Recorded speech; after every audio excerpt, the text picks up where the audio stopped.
Барлықтарыңызға сәлем, Гүлдер әлемі каналыма қош келдіңіздер. Бүгін мен сіздерге фикус лирата гүлінің күтімі жайлы айтайын деп тұрмын. Және де менің осы гүлімнің басынан қандай оқиғалар өткені туралы айтамын. Фикус лирата қандай топырақта отырады, нені жақсы көреді, не қалай көбейеді, сол жайлы болады видео. Видеоны соңына дейін көріңіздер. Каналыма тіркелмеген болсаңыздар, тіркеліп, лайк басып, комментария жазып, қолдап отырыңыздар. Фикус лирата бұлар өте үлкен болып өседі. Биіктігі бір 3 метрге дейін өседі негізінде. Және де фикустар лирата жапырақтары осындай үлкен болып келеді. Менікі мынау қазірше кішкентай. Негізі мен алған кезде бұның жапырақтары, мына астыңғы нелерін көрсеңіздер, осы жерлерден үлкен, енді адамның алақанынан да үлкен жапырақтары болатындығын. Бұл мен магазин сатып алғаннан кейін ауырды, дұрыс қарай алмадым мен. Одан кейін жапырақ тастады. Өзінен өзі бірдеңе ұнамаса, негізі жапырақ тастайды. Осындай сабағы өте жіңішке болып келеді өздерінің, қалай айтсам былай, табиғи жаратылыстары солай, сабақтары өте жіңішке болып келеді. Мына қарасаңыздар, осындай нелерден, точкалардан жапырақтар түскен. Енді жарықты өте қатты жақсы көреді, жарық жерде жақсы өседі. Терезенің алдына қоюға болады осындай кішкентай кезінде, бірақ шілденің күндерінде қатты ыстық терезенің алдына қоюға болмайды. Себебі жапырақтары күйіп қалуы мүмкін. Негізі қандай гүл болмасын, шілденің күндерінде терезенің алдына қоймағандарыңыз дұрыс. Осындай терезеден сәл қасына бір подставка или болмаса бір стульялардың үстіне қойып, кішкене терезенің ыстық несінен сақтап тұрсаңыздар болады.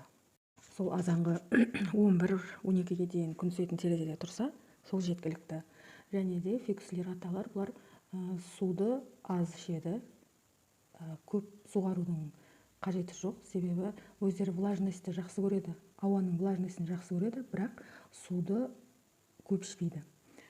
Егер сіздің горшогыңыз осындай кішкентай болса, гүліңіз кішкентай болса, топырағын саусақпенен тексересіз, сөйтіп барып су құясыз. Егер топырағы құрғақ болса, астыңғы жағы су құясыз, ал егер топырағының намы болса, су құймайсыз. Мен кеше 2 күн ба, 3 күн ба болды суғарғаныма. Және де фикус лираталар жаңағы ауаның влажностьін жақсы көреді. Қасына бір ыдысқа су құйып қойып, не болмаса бір влажный тряпка қойып қойсаңыз, постоянно қойып қойсаңыз тіптен жақсы. Кішкене болмаса жаңағы женский шастиға мен өткен видеоларымда көрсеткен болатынмын, қалай влажностьті сақтайтынымды. Ыдысқа су құйып, қасына қойып қоямын, не болмаса ыдысқа су құйып, астына қойып қоямын. Ол бірақ тамырға тимеу керек ол су. Тамырға тисе, ол тамыр шіріп кетеді. Егер сіздің гүліңіз, фикус лиратаңыз егер үлкен болса, оның горшогы да үлкен болса, суды аз құясыз, суғарасыз, бірақ арасын мына күні су құйғаннан келесі күні су құю ара қашықтығын ұзартасыз. Себебі ол топырағы көп болады, және де горшогы үлкен болғандықтан топырақтағы нам уже кебуі баяулайды. Ал егер сіздің лиратаңыздың горшогы мысалы мынандай кішкентай ғана болса, осындай кішкентай болса, онда сіз оны жиі тексеріп, жиі суғарып тұру керексіз. Себебі тамыры құрғап кетпеу керек. Ал егер менікі қазір орташа горшок, мен бұның тамырына горшок лайықты емес қазір, дәл осы тұрысы горшогы үлкен. Шамал үлкен, мен оны жартысын неге біраз астына керамзит салып, горшогын кішірейткен болатынмын. Және де осындай горшоктарды мысалы орташа суғарасыздар. Кішкентай горшоктарды жиі суғаратын болсақ, ал мынандай үлкен горшоктарды көріп, топырағын тексеріп, барып суғарған дұрыс. Не болмаса, горшокты көтеріп көресіз, егер соншалықты кәдімгідей жеңіл болып сезінеді өз қолыңызға. Мысалы, қазір мыналарда су құйылған. Бұлар қазір салмағы бар. Ал су құйылмаған горшок жеңіл болады. Содан білсеңіз болады, не болмаса, жаңағы бір шетіне, осылай ғана шетіне, осылай саусағыңыз тығып көрсеңіз болады. Солай суғару керек. Қатты көп су құйып жіберсеңіздер, жапырақтарына қара дақ түсе бастайды. Ол уже суды көп құйғандықтан. Және де үйде ауа ауа құрғақ болса жапырақтардың ұшы қурайды, не болмаса мынандай жерлері қурап қараяды. Ол ауаның құрғақтығынан болады. Ал енді ауаны құрғақ болмау үшін жаңа айтып өттім, қасына бір ыдысқа су құйып қоясыз, не болмаса жаңағы үстіне су шашып бүркіп тұруға да болады. Жаздың күндері жиі істесеңіздер болады, бірақ қыста көп істеуге болмайды. Отоплениеден бізде қыстың күні бөлменің ауасы құрғап кетеді, сондықтан қасына жаңағыдай ыдысқа су құйып қоюға болады. Не болмаса увлажнитель болады ғой, аппараттар, сонда қосып қойсаңыз болады. Өте влажностьті жақсы көретін гүлдердің қатарына жатады. Жарықта жақсы өседі. Ал енді бұның жаңағы топырағы кәдімгі фьюкстардың топырағын алсаңыздар болады. Фьюкстарға арналған өзі арнайы топырақтар бар.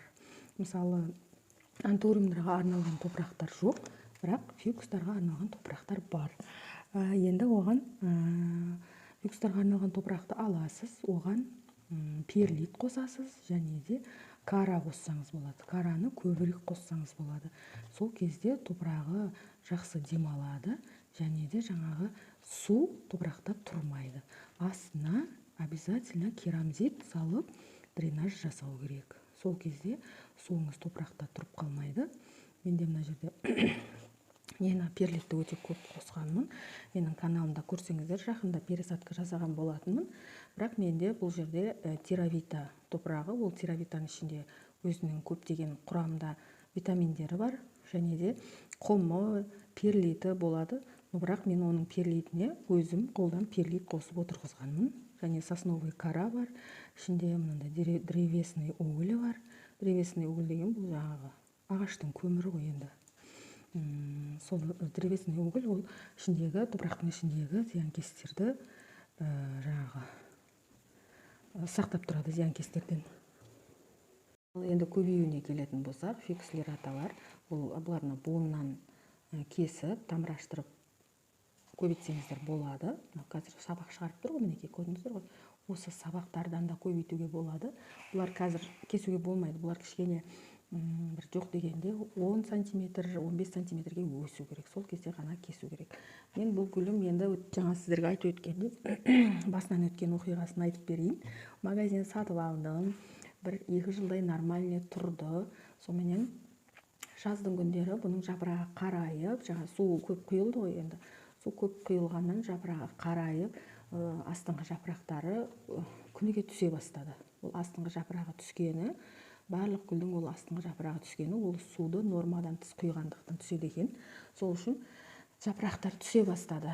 Соменен ұшында осындай ғана жапырақ қалды. Ұшындағы свежий жапырақтары ғана қалды.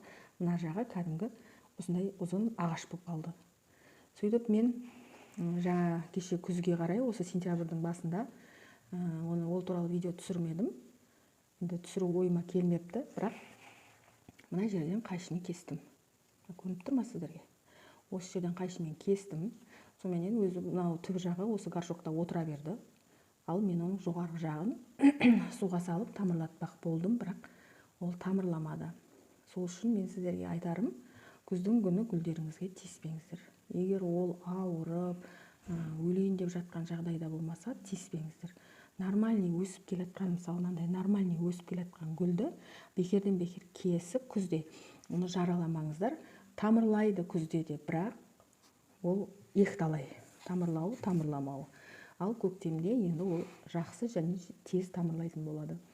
Сөйтіп, осы жерден кестім. Бұл фикслерата мен кухняда бізде постоянно тамақ, шай қойылғандықтан ол жақта влажность көп болады. Буланып тұрады ғой енді. Сондықтан мен бұны кухняда тереземе қойып қойғам. Сол кухнядағы терезе өзіне керекті влажностьті алып тұрады. Потому что сояқта жақсы өсе бастады бұл. Әр гүл өзінің бір сондай ыңғайлы жерін іздейді. Егер сіздің гүліңізге тұрған жер ұнамаса, ол ауырады. Или болмаса жапырақ тастайды. Ондай да нелері бар, бұлардың жаңағы каприздары бар.